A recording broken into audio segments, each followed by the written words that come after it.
Okay, I think we're going live to YouTube. Welcome everyone. 1 second, we'll get started.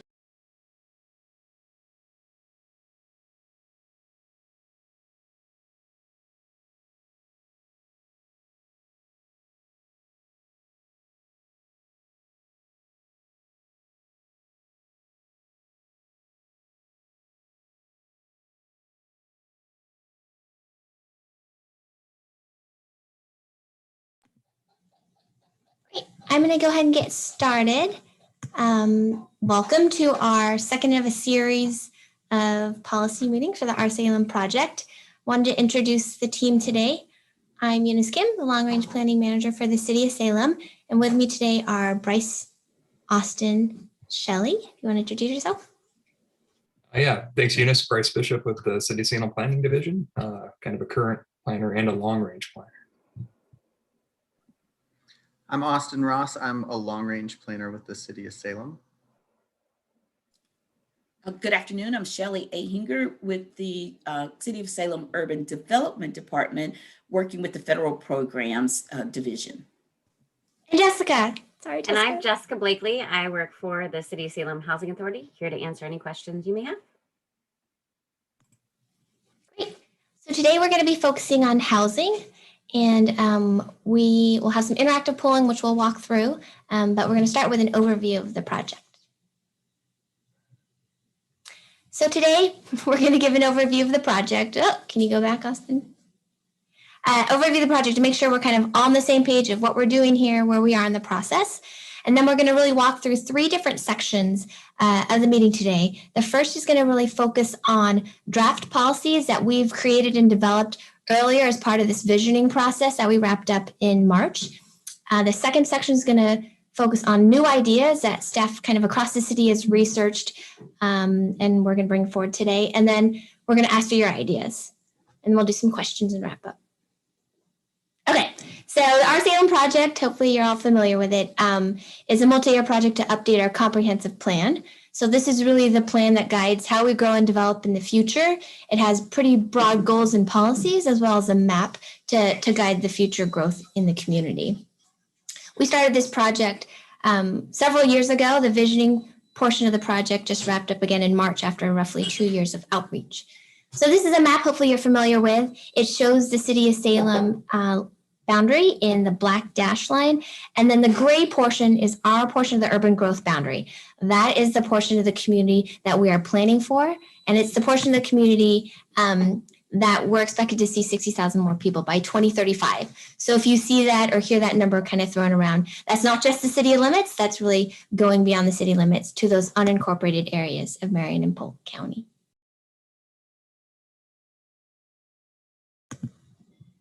So where are we? So in March, we brought our vision document, and that's the picture of the cover there, to the council and asked for acceptance. So we were asking essentially for acceptance to continue working on the project. The vision itself had, again, high-level goals and a map.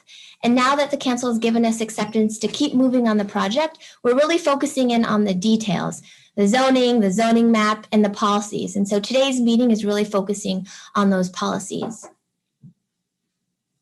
So again, this is the second meeting of a series of meetings we're having every Wednesday, twice a day. You're at the noon meeting, but there's also another meeting tonight at 5:30. It's going to be the same content, so don't feel like you have to come back, but you're welcome to. So each week we'll be focusing on a different topic. We focused on equity and engagement last week. We'll move to economic development and employment next week, and we'll have these through again the end of May. And at each meeting, we're going to have staff from different departments who are really the experts in the field give the presentation. Okay, so like I was saying earlier, we have 3 sections of today's meeting. The first is things we've already kind of written and we've presented in the vision document. The second is new ideas that staff has researched, and then your ideas. For each section, we're going to present the ideas, and then we're going to ask for your input through live polling, and we'll do a practice run. We didn't do that the first go around, but I think it'll help improve the process. So you can either give your input online or through the phone, and then we'll answer any questions you have in the chat. Austin. Thanks. So this is our practice. So if you have another web browser available, or you can use this web browser in your phone, and the link is in the chat, you can put polyv.com/uniskim347, or you can text my name, uniskim347, to this number, 22333. So instead of texting it to a contact in your phone, you text it to that number. And then once you log on, you'll see that you're participating in this live polling, and then you'll be able to see the questions that we present on the screen on your own browser, or and then you can answer directly on your browser or on your phone. So we're going to try to give it a shot through a practice question. And if you have questions or is this working, please feel free to drop a question in the chat. It's a new way we're trying to. Oh, looks like it's working for some people. And your questions will change on your screen automatically. So don't feel like you have to keep refreshing. As we move through each policy and each question, it should automatically change. So someone's not ready to do live polling. Is there a reason? Oh, maybe not. Okay. So I'm going to give it a few more minutes because it looks like we have quite a few people on the call and only 12 people have been able to do the live polling.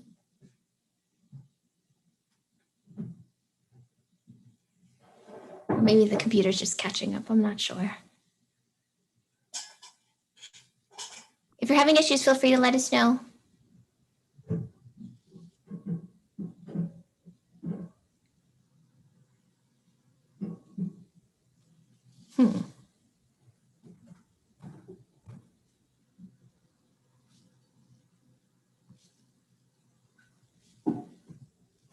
Oh, we have more people joining us.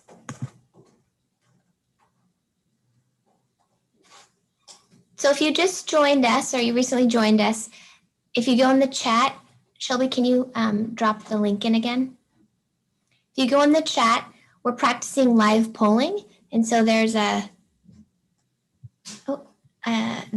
link to click to open in a separate browser, or there's a number that you can text on your phone to participate in live polling.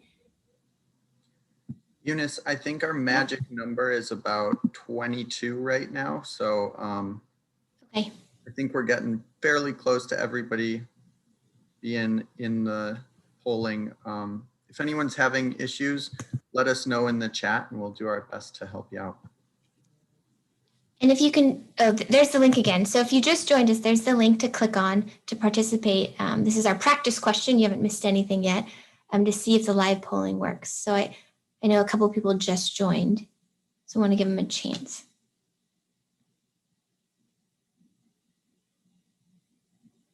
Do you think, Austin, 20 is the magic number, roughly? Thereabout. Okay. I think we're fairly close. Maybe we can move on, and if anybody hasn't joined that wants to, they can let us know in the chat. Okay, sounds great. So this is the vision statement that was included in the vision document we brought to council last month. And housing obviously is an important component of our community, and it's something that is important in terms of a priority moving forward as we continue to grow and develop. So I just wanted to, as a reminder, put the vision statement up there. And part of that is making sure that everyone has access to housing and to affordable housing specifically in our community as we continue growing. So there's a lot of planning efforts going on in the community that touch on housing, from the climate action plan. Our housing needs analysis is really the basis of planning for the future in terms of the types and amounts of housing that we need. That was completed several years ago now, 2015. But it is the basis for the update of this comprehensive plan in terms of our housing needs. And then the strategic plan, which was recently adopted by the council as well, includes a priority on housing, specifically in addressing our homelessness population.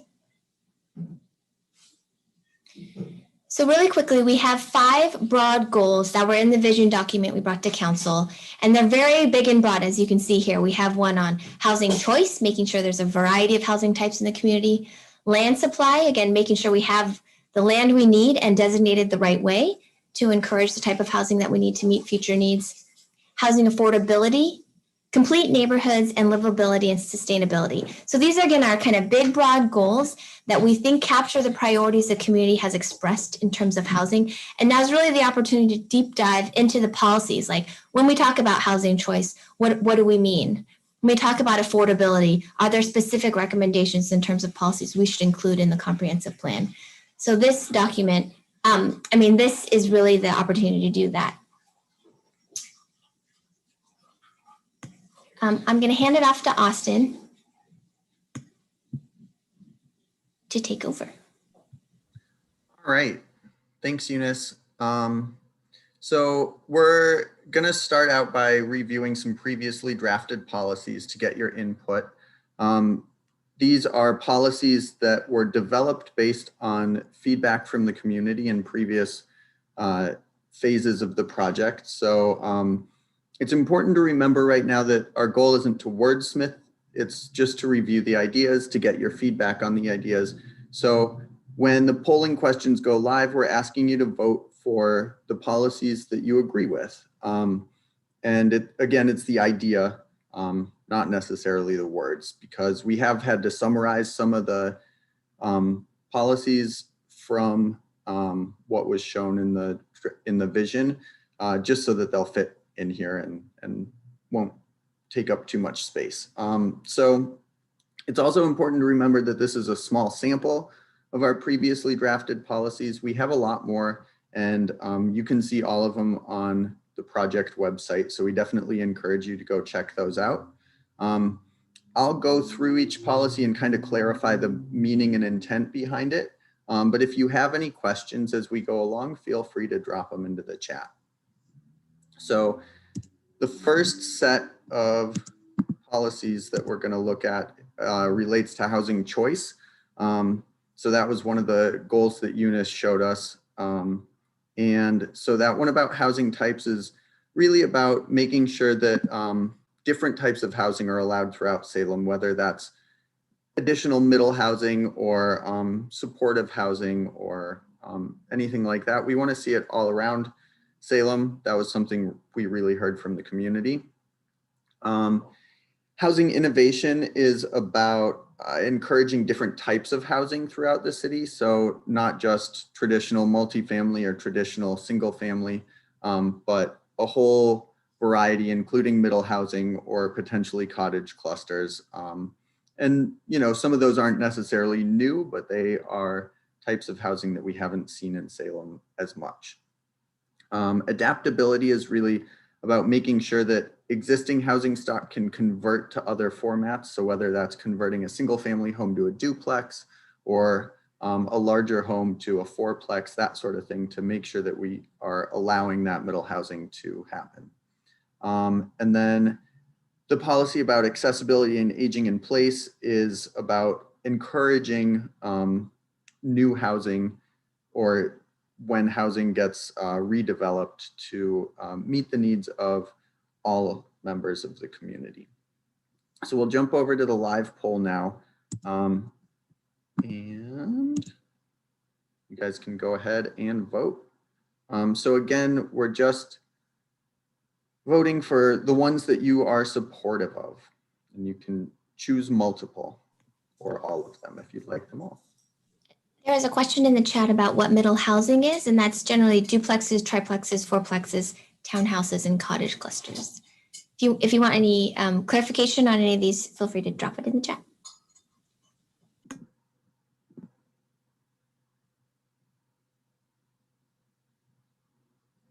And it looks like there was a question about innovative housing as well. So that might be something like cottage clusters or single room occupancy housing, or I guess it includes like ADUs and things like that, which we already allow, but we want to make sure that there's room for tiny homes fit into that innovative housing as well. So we want to make sure there's room for new housing formats that might fill in gaps in our current housing stock.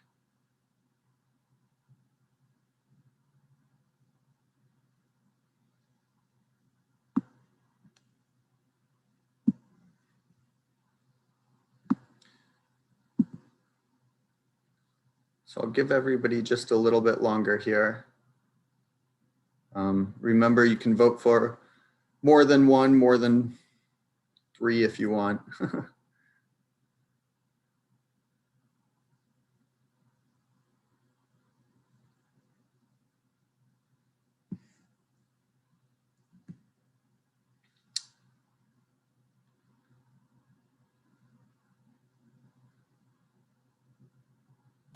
So there's a question in the chat about what zones currently, I think that should say allow for each of these. Eunice, do you want to talk to that? Yeah, I was just gonna say, so there, there is House Bill 2001 that you're probably familiar with. It's the bill that the state's going to require cities to allow middle housing, so duplex, triplex, et cetera, in single family zones. We are working on that project right now and hope to implement that this summer. In terms of other housing types, it depends. So for example, multifamily is largely allowed in our multifamily zones, in our mixed use zones, to some extent in our commercial zones. But if you have specific questions about a specific type of housing in a zone, let me know and I can maybe circle back at a different time if that's okay. All right, so it looks like everybody's had a chance to weigh in on that polling. Thanks, everybody. I'm gonna jump to the next set of previously drafted policies. So these ones are about housing choice and land supply. So that first one about housing diversity is about encouraging within new developments a variety of housing types. So right now we see sometimes a large single family housing development or a large multi-family housing development. This policy is about encouraging mixing. So whether it's some townhouses and some duplexes and triplexes mixed into a single family neighborhood or vice versa. It's about, you know, working on creating more mixed income and variety within neighborhoods. Access and dispersal is about encouraging multifamily housing in areas that have good access to things like jobs, shopping, services, so that we aren't relying as much on automobiles to get to and from these locations, make more walkable neighborhoods. Affordable housing dispersal is about making sure that we're promoting mixed income neighborhoods, so we aren't concentrating all our affordable housing, especially subsidized affordable housing, in one part of the city, but rather spreading it around. And then that infill policy is about using incentives to promote developing infill rather than on the edges of the city, making sure that we're working to use our land efficiently and the current infrastructure that we have in place. So I'm going to jump over to the live poll, and then it looks like there are a few questions as well.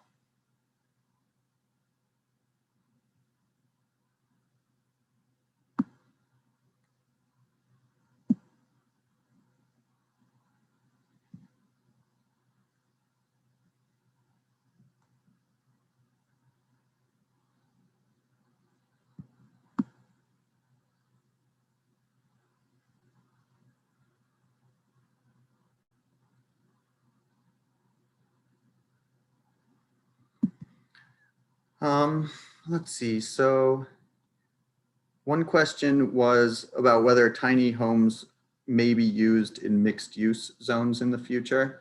I think that it depends on the type of mixed use development. Obviously, sometimes there's vertical mixing of uses, which might be commercial on the ground floor with apartments above. Obviously, that wouldn't necessarily make sense for tiny homes, but mixed use, our current mixed use zones as they're proposed wouldn't require you to have 2 uses or multiple uses on the same property. So potentially it could be exclusively residential and potentially tiny homes, I think, depending on the zone. And there's a question about when we say encourage, do we mean mandate or allow? And we mean allow or incentivize as opposed to require.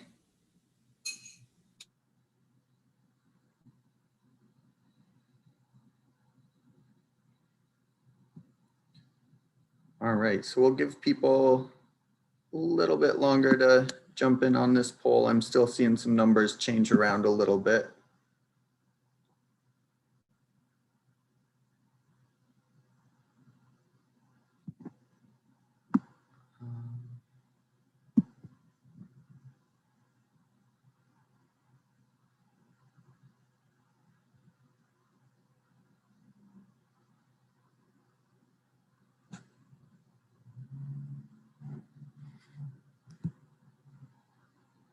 There's a comment about someone who's seeing a lot of large multifamily developments on the outer fringes of Salem, and sounds like they're wondering about access and to services and jobs is related to that. So I guess to some extent it depends on where the land is that's available for large new developments. Some of our changes to land uses have been working to make sure that there are more services close to those locations, but then encouraging infill will help with that as well. And some changes to our zoning to add more mixed use can allow that too. Eunice? Yeah, that's what I was going to say. A lot of the changes that we're proposing to the map itself in terms of the comp plan map and the comprehensive plan map and the zoning map will make it easier for folks to do multifamily housing closer in, whether it's along our corridors, like our corridors with frequent transit service that we've been focusing a lot on, or elsewhere. We're really trying to ease that process. Eunice, we also have a question that says low-income families and individuals need easy access to transportation and resources. So walkability scores are key to urban centers. How does our Salem plan do this when the majority of multifamily zoning, at least for West Salem, would be placed outside that public transportation area? Yeah, I think that's a really good question. What we're trying to do is not only find locations for multifamily housing, which we know we have a need for, including in areas that have vacant land, like you're saying in West Salem, but also introduce or provide the ability for services to be in those areas to make them more walkable.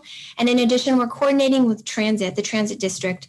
As you know, we don't control the bus routes, but we constantly are collaborating with the transit system.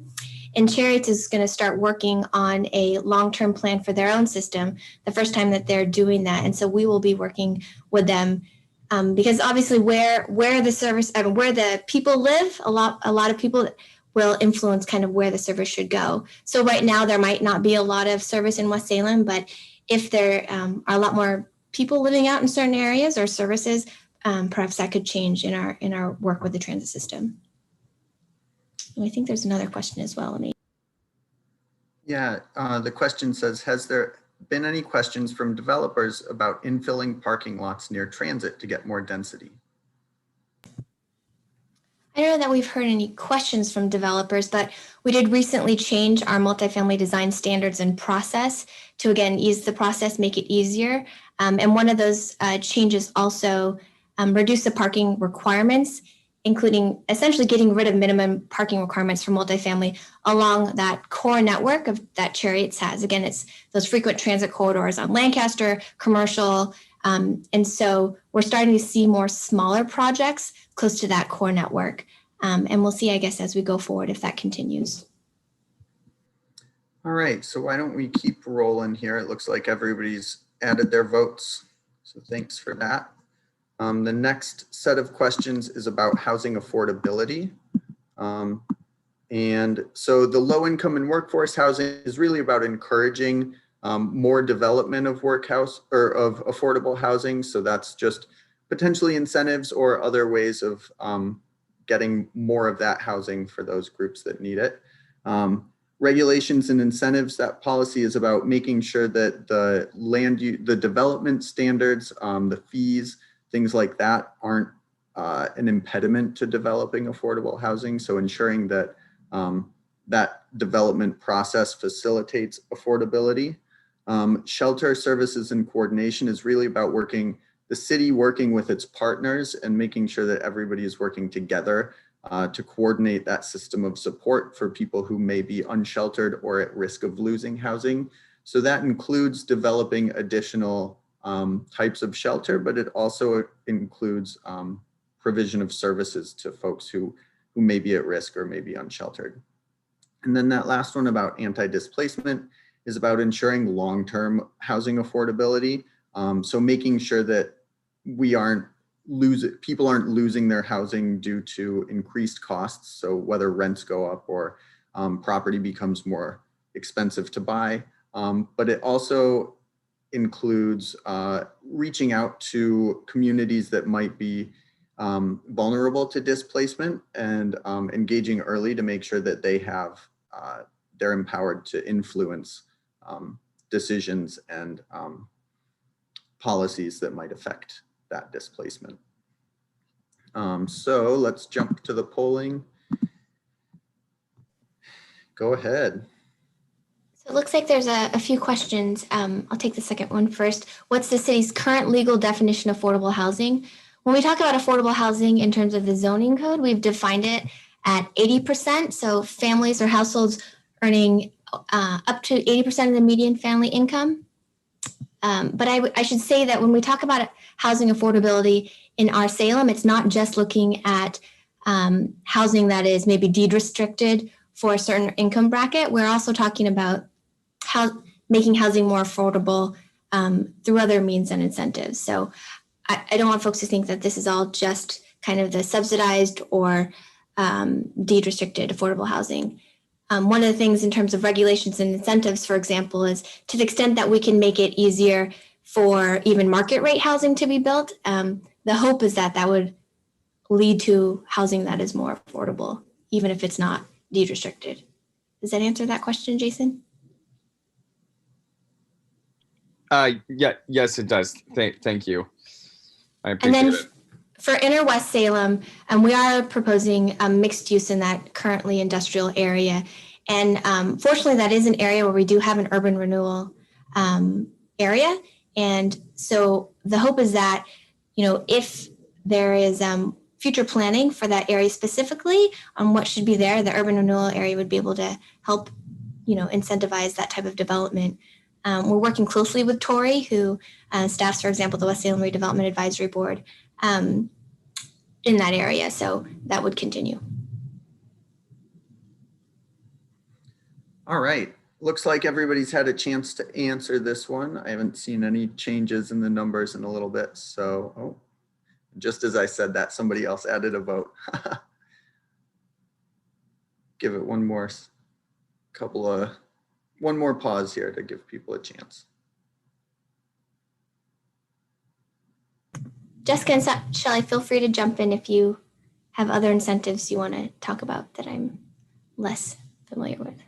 Well, thanks. I was just going to mention that if they use any of the resources that the federal government provide through the home or the CDBG program, they are automatically eligible for their SDC charges to be waived. In addition to that, we have a tax incentive program that you can do tax abatement for your project if it, again, include persons who are low to moderate income as well. Yeah, and I'll interject for a second. We also at the Housing Authority have a separate and distinct program, which is similar to the federal program's tax abatement. However, our program is more of a partnership that we work with local developers, and they can be market rate developers. And we don't have any deed restrictions or anything like that. It's a commitment of 5 to 10 years with option to renew, and could potentially waive all property taxes. And what our idea and our thought is that without the restrictions, like deed restrictions, we can potentially bring in and help properties offset their operational costs by just doing a self-restriction. And it's something that we just oversee at the Housing Authority, and it's very simple. So we're definitely able to provide that as well at the Housing Authority. Thanks, Jessica. Thank you. One point of clarification, Shelley mentioned waiving SDC charges. So that's the fee to connect to city utilities, so sewer and water. And that can be a big help. All right, so let's keep going here. Last set of previously drafted policies. These ones are about complete neighborhoods, livability, and sustainability. So the first one, transit-oriented development, is about locating our higher density housing near that Chariot's core network. So that's frequent transit areas. So that helps people have access to more transportation options. The mixed use policy is about promoting housing in mixed use areas to promote more complete neighborhoods. So some areas that may change to mixed use through this project are currently developed with a lot of commercial uses. And so we would look at ways to encourage people to add housing in those areas so that the people who live there would have good access to those services and amenities. The amenities policy is about encouraging amenities within larger multifamily and mixed use projects. So whether that's community green space, community gardens, open space, meeting spaces, that sort of thing. And then the green building policy is about incorporating green building features, whether they are passive or active. So that could be just building materials that are more efficient, or it could mean incentivizing things like solar panels on people's roofs. So there are a few ways to get at that. So let's jump over to the poll on that one. And it looks like we maybe have a question as well. So the question says, how can committees and advisory boards represent the previously drafted policies and new hopes from the high-level goals when neighborhood chairs and the BIPOC communities don't have a seat at the table? Polls and feedback educational sessions are great, but shows a lack of equity. So that's a good point. We are working hard to connect with other communities. Aside from these workshops, we are going out into the community and working with organizations we have worked with in the past and will continue to work with, especially ones representing communities of color and other underrepresented groups within the community. Eunice, do you have anything to add? Yeah, no, I was just going to say the same. We've been working throughout this whole Our Salem project with different organizations. And so the format of the meetings may be different, right? We're really trying to make sure that we're working with different communities, organizations in the way that works best for them and their communities. And so it's not all going to look like this. It's not all going to be interactive polling, et cetera. So I appreciate that comment. We're very much taking equity and access and engagement seriously as part of this project. Thanks, Eunice. We'll give people another chance to add any additional votes in there that they want, and then we'll keep moving.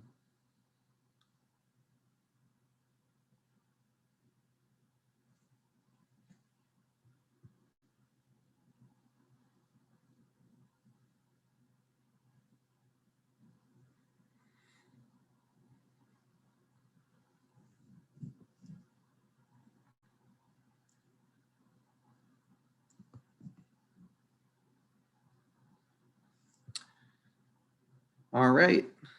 I think that is all of our previously drafted policies that we're going to do polling on today.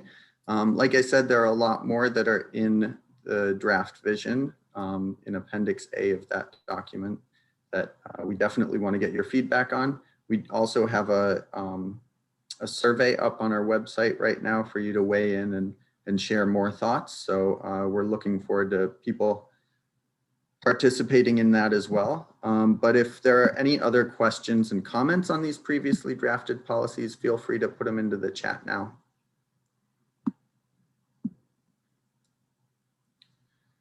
All right, so we have one more question that says, when we look at developers, they are also mostly Caucasian owned, and so equity mandates may be more valuable to the goals than incentives. Thoughts? Eunice, do you want to take that? I'm not sure what equity mandates, could you clarify what that would be? Yeah, so when we look at the ownership of developers and we see that the majority of them are Caucasian owned, and again, there's a lack of diversity in who's developing, and those boards. When you talk about incentives versus mandates in the goals process, I mean, when you're looking at who gets to utilize the and benefit from the rezoning, and again, who owns the majority of the development world, at least when we're talking about Salem and potentially Oregon, how do you mandate equity versus, just having an incentive that provides equitable solutions for diverse groups, both socioeconomically and by race? Eunice, if I could kind of add a little bit to the response to Jason.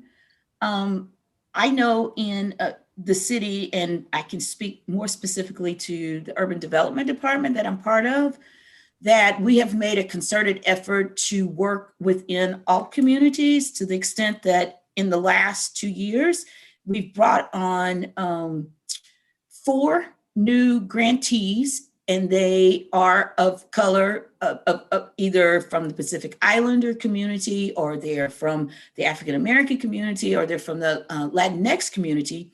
And so we've intentionally gone out, as we've recognized what you've said, intentionally gone out to bring those individuals to the fold to help build that capacity. And I can say that throughout the city, I've seen that be a part of that intentionality that you're talking about. But I think that it's difficult to write into any of the policies something that would specifically hold developers, be it public and or private, to look at ethnicity as it relates to who owns the property and who lives there. I can tell you that there's also a fair housing component that we also work with the Fair Housing Council of Oregon to make sure that not only after the properties are built from the developer in, but also the families that move in, that they are treated in a manner that is equitable. And I hope that's helpful to you. And if you need additional information about what we're doing, please, I'm happy to speak with you more about that. And if you know of developers who are interested that are in the BIPOC community, please let us know so that we can also reach out to them. Thanks, Shelley. It looks like Victor has a question. Yes, I do. We have a large number of policies, excuse me, of policy statements that kind of go at cross purposes. It's one of the problems of having so many different policy statements. For instance, if we want to promote things by offering incentives, especially incentives that involve tax abatements, we have to be really, really careful, because given our tax structure, we can't give away the tax money that supports the services that people depend on. Most of the city budget is supported by property taxes, and those property taxes mostly pay for police and fire. And if a large development comes in, never mind whether it's equitable low income housing or whatever, if we have given away the property tax for that development, then the dollars that ultimately play for public safety aren't there. So let's be really, really careful about using the policy statements to basically go back and justify tax abatement policies. That would be counterproductive in the long run. We have to have enough city revenue to support the city services that everyone depends on. Yeah, absolutely. I appreciate that comment, Victor. And it's something that I know the city, I can't speak for the council, but I know the city thinks a lot about obviously our budget and supporting the services that the community needs and desires. So I appreciate that comment. And I just want to thank people who are either echoing support or including their thoughts in the chat. We will definitely make sure to keep those in mind. Thanks. Bryce. Eunice, are Moving on we? to the, is that? That's Eunice, you, you're Bryce. I'm signaling me? sorry. Yes, I said Okay. Bryce. Sorry. All right. So Austin, if you want to advance the, the slide there, we'll get going on the second part of the, the polling, which is questions about and whether or not you think these policies are right or not, or are unsure if they're right or not for Salem, concerning new policies that go beyond what had been previously identified in the work in our Salem leading up to this point. And these policies, generally came from other cities that we've looked at, through the process. And we feel that, when looking at those policies, they've been singled out as like, hey, this might be reasonable, might be a good thing, and is worth consideration and to sharing with the community to see, what everybody thinks and if there is any support or not to move forward with inclusion and further exploration of these policies in the new comp plan that we're working towards. So the first one is housing qualities. So this, everybody wants to live in a house that's has, it's open air, clean air, access to light, and it's free from hazards. And so our comprehensive plan currently doesn't have any, policy in it that deals with the kind of how the quality of housing that people, can have in the city. And so having a basic, policy about housing quality seemed like a good idea, to potentially include in the comprehensive plan. And again, that's encouraging housing that provides good air quality, access to light in the outdoors, and is free from hazards. And a lot of this stuff is already kind of addressed in the building code, but there could be some things that could, be done to further expand that to ensure housing quality for everyone. So let's go to the poll. So do you think having a policy about housing quality in Salem is appropriate? Yes or no, or are you unsure?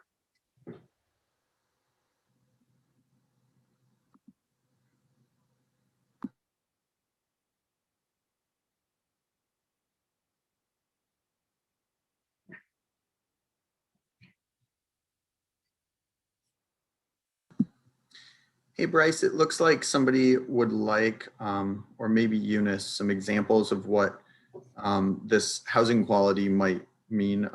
They say the statement is a bit vague. Hey, Bryce, maybe I can help out a little bit on that as well. Yeah, go for it. Yeah, certainly. In the federal programs division, there are certain standards, such as they have to make sure they have running water. You have to make sure that the quality includes so many bathrooms per bedrooms. We go through and make sure that there's no mold, there's no other potential hazards to that family. We do annual housing quality standard inspections, as well as the housing authority for the properties that are under their rental property. And if they fail that HQS or that housing quality standards, then the apartment owner must bring the property up to those standards that have been established by the federal government. So there are some standards that are currently in place or used, and they're not going into a private home and mandating that there be a island put in the kitchen, but it must not be leaking faucets so that the mold will not come into the family. It must have a certain other things to make sure that the habitability meets just basic standards. And I hope that's helpful in looking at what some of those housing quality standards are. Yes, we had a couple questions, from, concerning, it's hard to weigh in on this because, what are we really talking about here? Hopefully that information, Shelley, was helpful to answer some of those questions. And then there was a question about whether or not we're really talking about multifamily licensing and inspection, for all multifamilies. So the city does have a licensing, program for multifamily that the Compliance Services Department, administers, and they do inspect multifamily, to make sure the spaces are habitable, free of mold and health hazards and all those types of issues that would be related to these policies.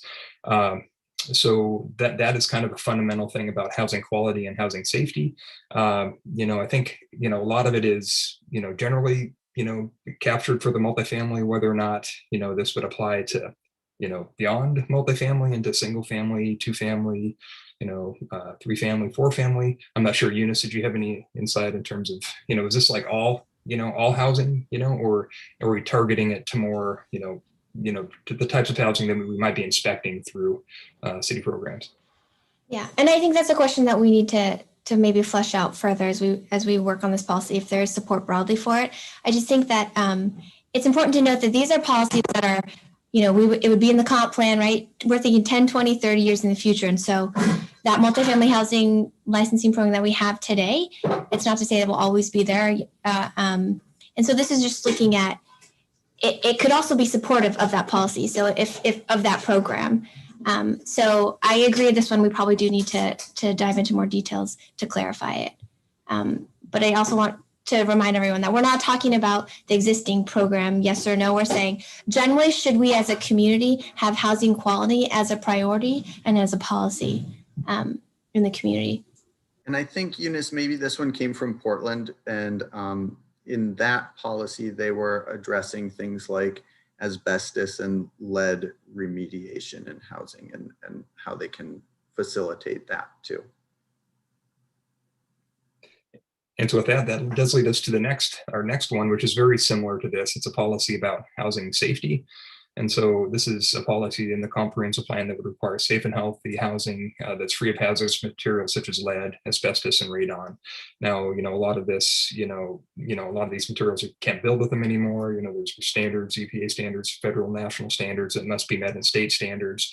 So a lot of this is, is addressed already, I think, in the, in development, but there is, could be, existing, homes, many homes that might have asbestos pipes or lead paint.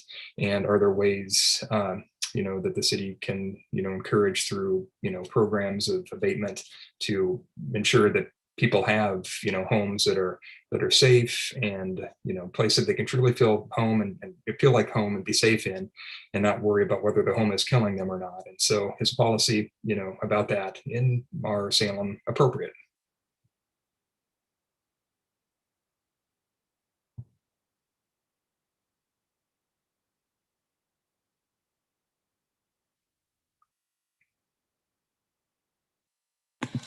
And there's a comment in the chat about being hard to weigh in because they're maybe too vague. And I think that's good feedback for us. Perhaps we can ask in follow-up questions and surveys and outreach if there's support broadly for it. What might that look like in more detail?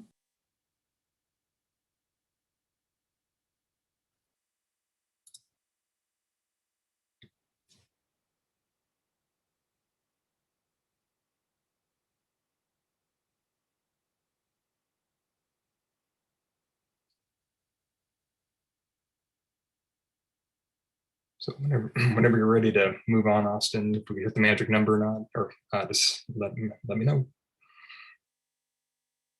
And if anybody has, on any of these questions, if you're unsure, thanks for putting them in the chat. Also feel free to just, raise your hand and ask, so we can, further, address them. I know it's kind of awkward on, these Zoom meetings, and, let's have the free flow of ideas and exchange of ideas. So, okay, so the next policy, having a policy that deals with healthy and active living.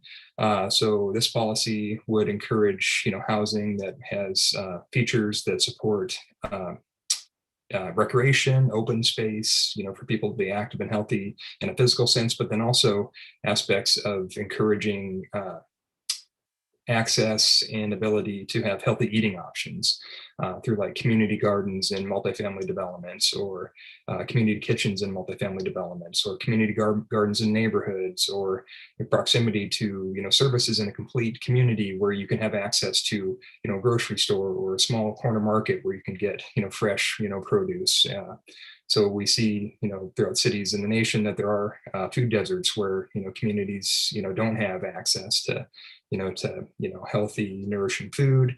And so it's important for people to thrive, to be able to have, the ability to, have sustenance and healthy food. And so this would be a policy in the plan that encourages that, as well as, open space and more traditional recreation amenities that we see in our multifamily developments that we currently have standards for that require certain amounts of common open space and allowances and incentives to reduce the required open space if you're next to a park.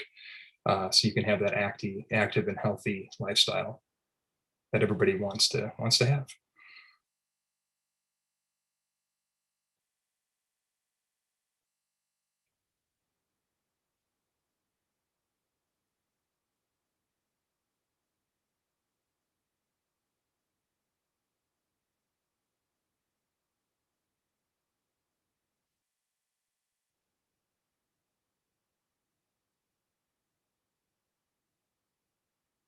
Okay, so we're getting some votes there.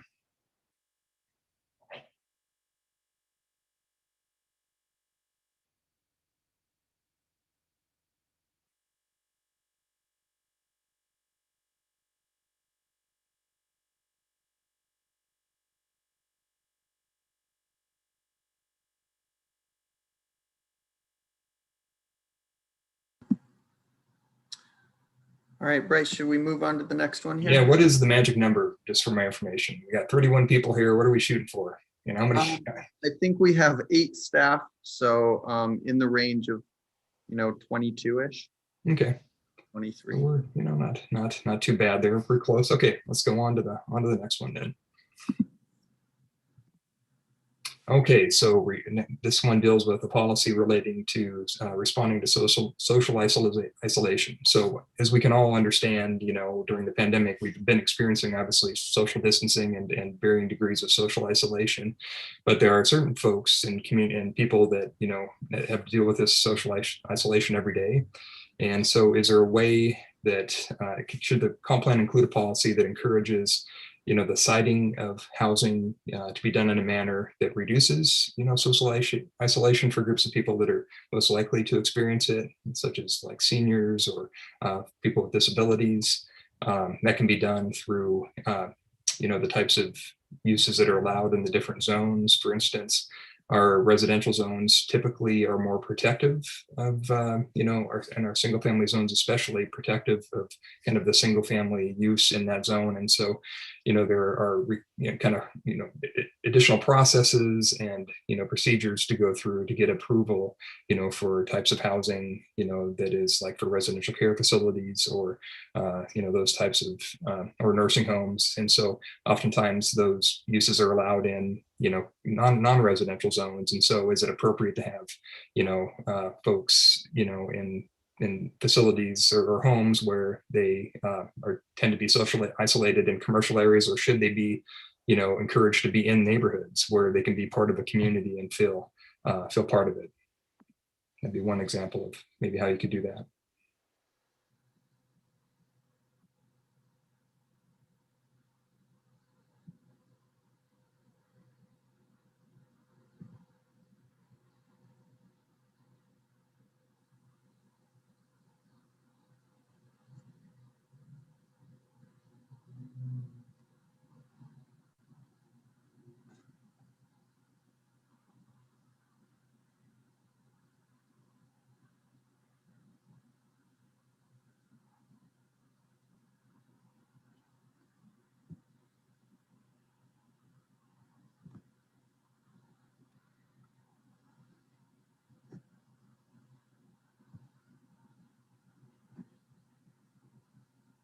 Okay, so got voting on that. Let's go to the next policy. So specialized housing. And so this is a policy that would encourage specialized housing to meet the diverse needs of the city's residents, including the elderly, people with disabilities, students, and more. So again, under the existing zoning framework, we have identified uses. We have room and board facilities, residential care facilities, and all, various types of housing that are allowed to varying degrees in residential zones, and, in certain circumstances more in non-residential zones. So should the city have a policy of encouraging, specialized housing, in appropriate locations to meet the needs of, the city's diverse residents? It's probably an area where we're lacking, today. And anything that could be done to encourage that. And so these folks can live in areas where, in neighborhoods where they can feel part of the community are good. And, if the market isn't necessarily meeting the needs for specialized housing, is it good to have a policy to, encourage through incentives that, such housing be provided.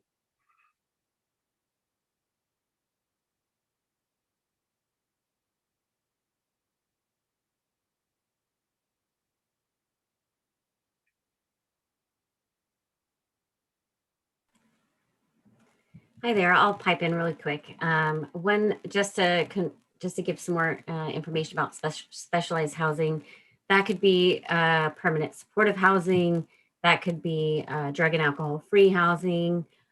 So potentially there might be an incentive to place drug and alcohol free housing near a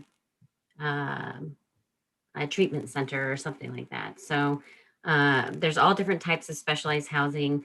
But those are some of the examples.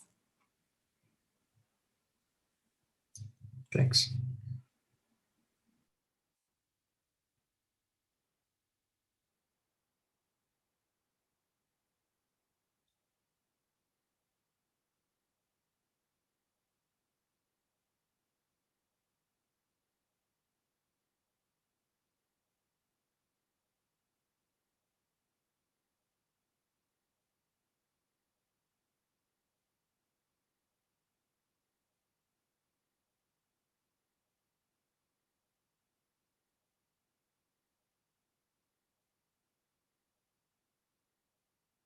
So there's a question in the chat, Austin or Eunice, about the word shall in the policies, and will new housing policies be without specific requirements?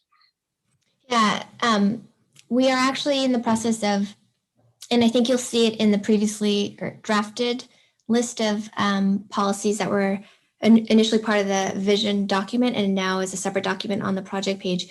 We are actually going to reword all of the policies to be very clear about whether it's a shall or a should, to just for that reason, EM, about whether or not it's a requirement versus an encouragement. Does that clarify, EM? Yes, thank you, Mhm. Eunice. Austin gave an idea and I responded to what he said, so thank you. Okay, let's go on to the next one, Austin. So density bonuses. Should the city have a policy about allowing development, density increases for developments that include affordable housing? So if you have a multifamily zone today, for instance, that has a density range and a maximum of 28 dwelling units per acre, is it appropriate to allow a development to exceed that maximum, density limit if affordable units are included in the development?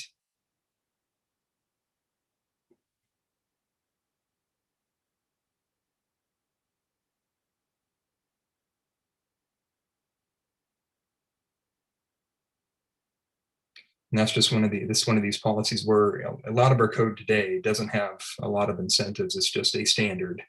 And, we have, with our new multifamily amendments that Eunice worked on, we have started to build in, incentives, for instance, in the provision of open space. And, if you this is your standard, you need to provide this, but if you're near a park, you can reduce that. And so I think it's always good when we can have, incentives built into the code rather than like tax incentives or anything like that. Just, incentives for, development activity occurring on the property itself in terms of maybe an increased height or an increased maximum density. So, this would be one that's specific to density bonuses. And there's a lot of, oh, go ahead. No, go ahead, Eunice, sorry. There's a a lot lot of of support for this one. I was going to say there's a lot of work going on at the state legislature right now, and there's a lot of bills moving through that would incentivize affordable housing and actually require cities to do a certain density or to allow affordable housing in certain areas, in certain zones. So there's also work happening at the state.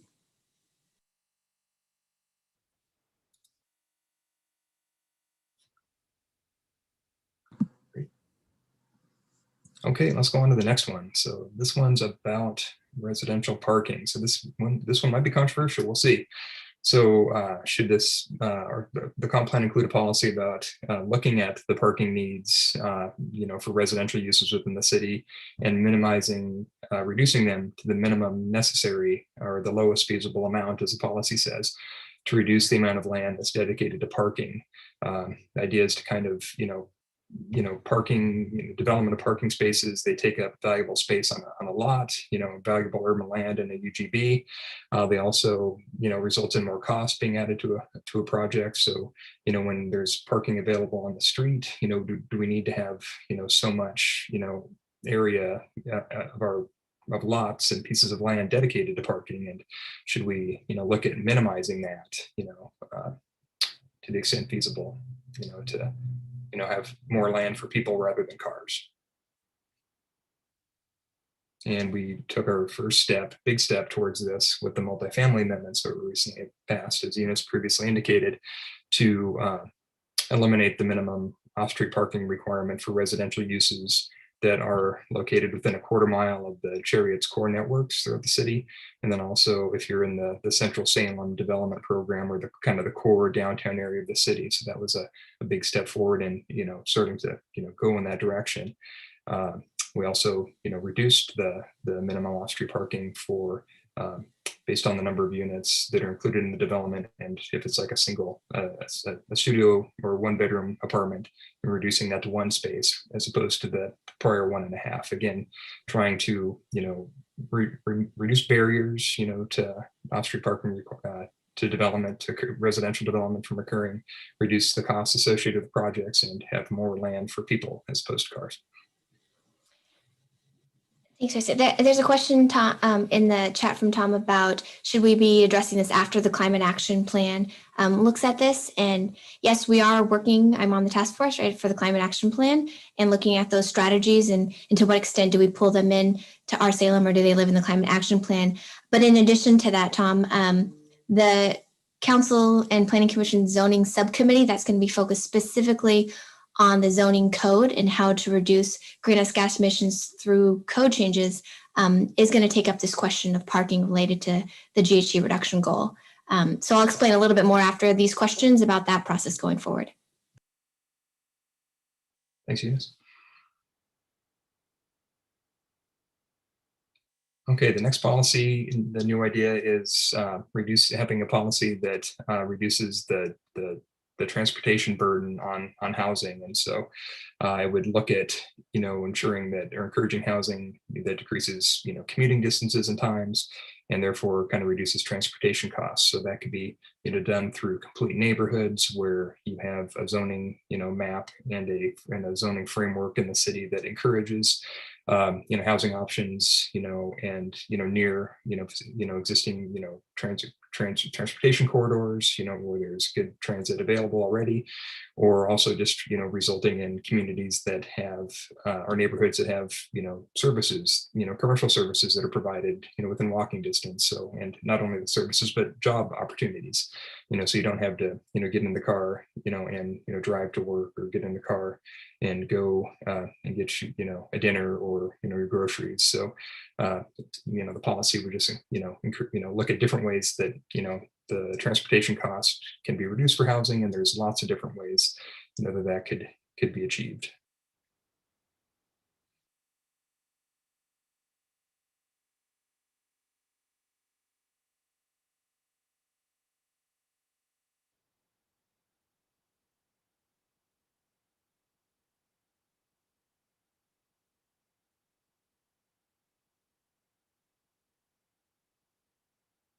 Yeah, we have a comment in the chat that says, yes, I think it's extremely important with this one to keep in mind. but location of property and proximity to transportation options, as well as potential residents and likelihood that they will need cars. We need room for people. Yep, places for people, not automobiles, is kind of a good concept.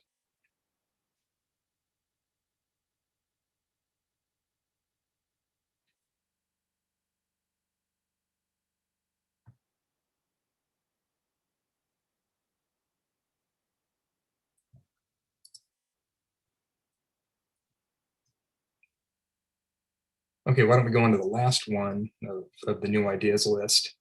And this is having a policy that encourages homeownership in family developments or multi-unit housing developments.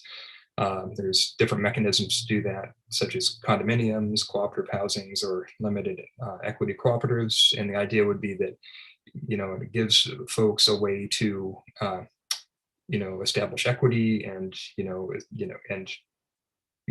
establish a different type of ownership than what we're traditionally used to which is good for everyone, when you have the ability to own your home and have investment in the community. And so there's ways that could potentially be explored in allowing flexibility in these multifamily developments to encourage this, form of ownership that we really don't see a lot of in Salem today. You do see, some condos, largely in the downtown, but throughout the city, there are planned unit developments, that have been kind of developed over the years that are kind of a more multi-family configuration, where they've been converted to condominiums.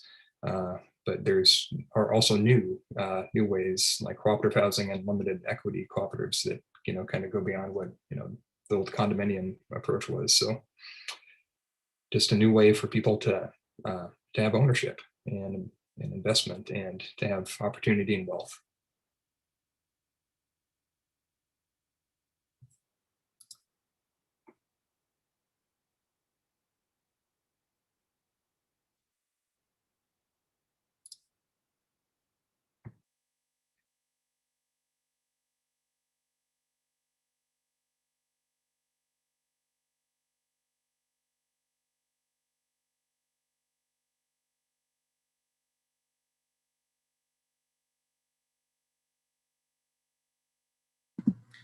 Thanks again to folks who are voicing thoughts in the chat.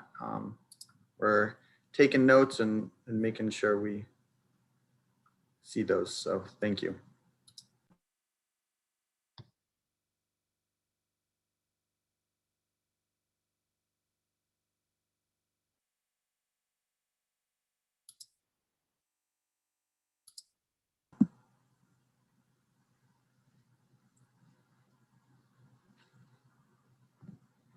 Okay, looks like we're probably maxed out at our voting there. Oh wait, got one vote changed.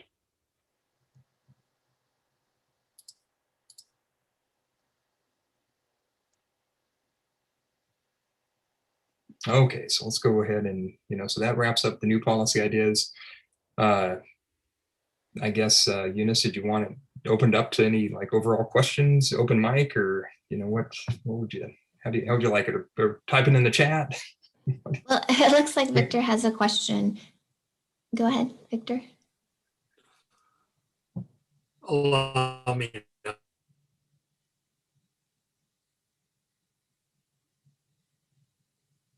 Victor, are you there?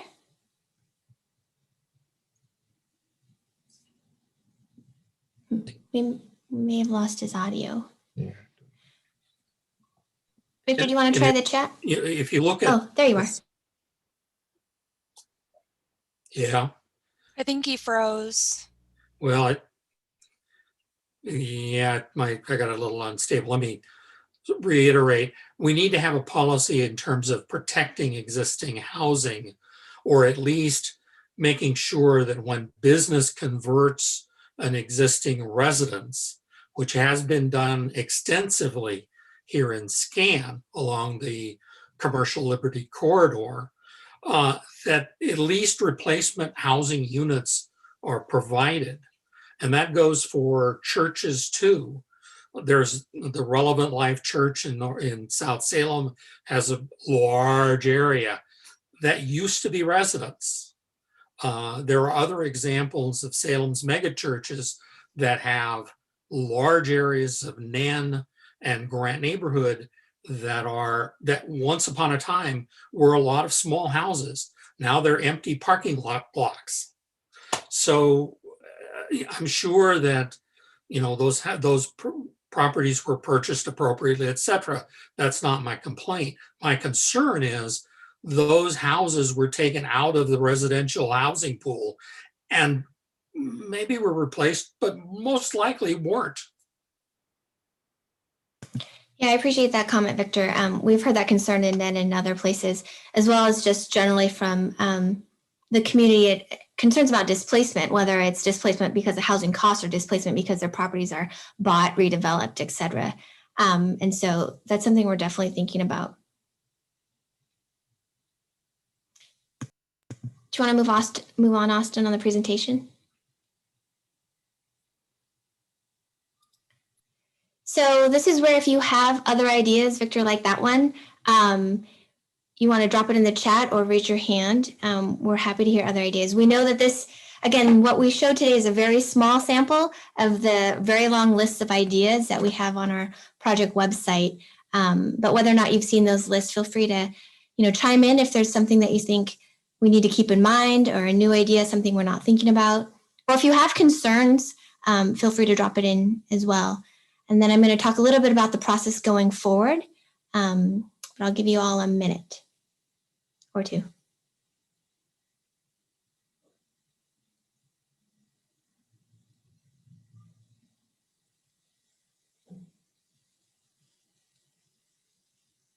No questions? Okay, maybe we'll move on and we'll pause at the end. So we're doing a lot of outreach on these policies beyond these policy meetings. We are having these weekly meetings. But we're also reaching out to different community organizations, really trying to ensure that we are hearing from folks outside of kind of the folks we typically hear from.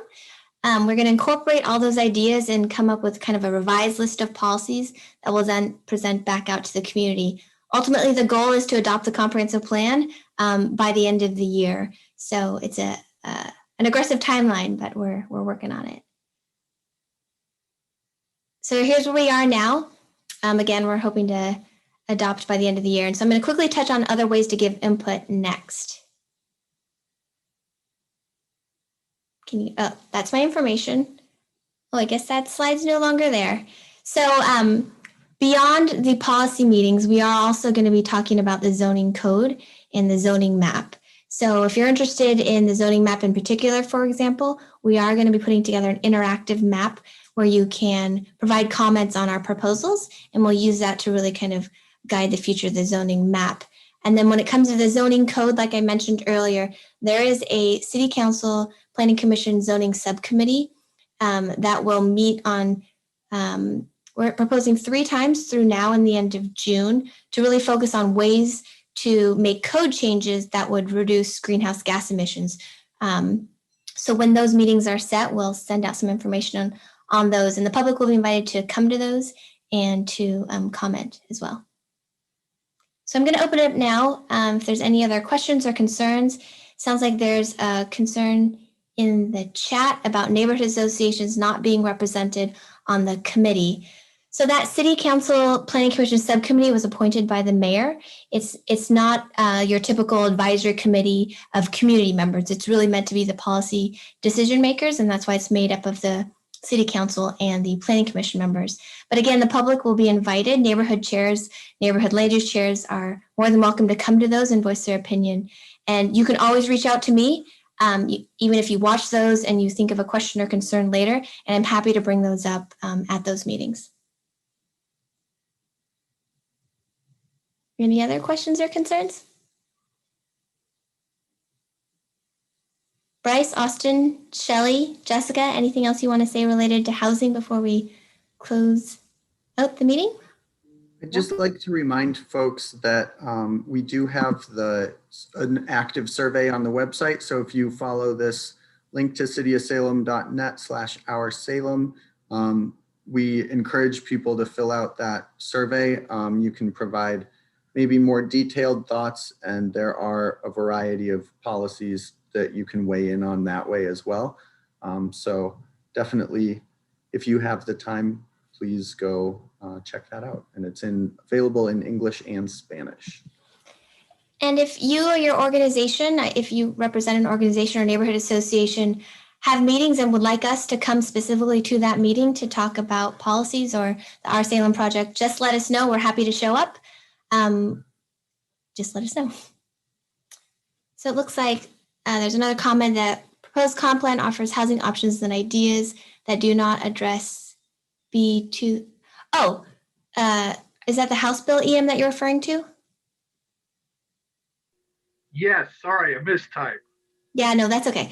Yeah, House Bill 2001 is a code update that we're working on right now. Bryce and I are actually working on that, and we're hoping to bring those through a work session process at the Planning Commission level that would be open to the community to hear your comments and questions this spring, and then make whatever changes come out of those in maybe early summer is what we're hoping. So we're trying to do that House Bill 2001 work related to middle housing in advance of the Our Salem project, because we do have a state mandated deadline to actually get that work done, and we don't want to hold it up with the Our Salem project. And just generally, there's just a lot of interest in allowing that type of housing, and so we're trying to move that forward. More on that, you'll hear from me. You'll get an email or some sort of communication. And Shelby dropped in the chat our email list. You can click and add your email address there, and you'll get all of our communications. And then here's my contact information. Reach out anytime. Happy to chat. If there's nothing else, then feel free to come again tonight at 5:30. We're doing this again. Or come next week when we turn our attention to economic development and the economy and jobs. And let us know if you have any other questions. Thank you.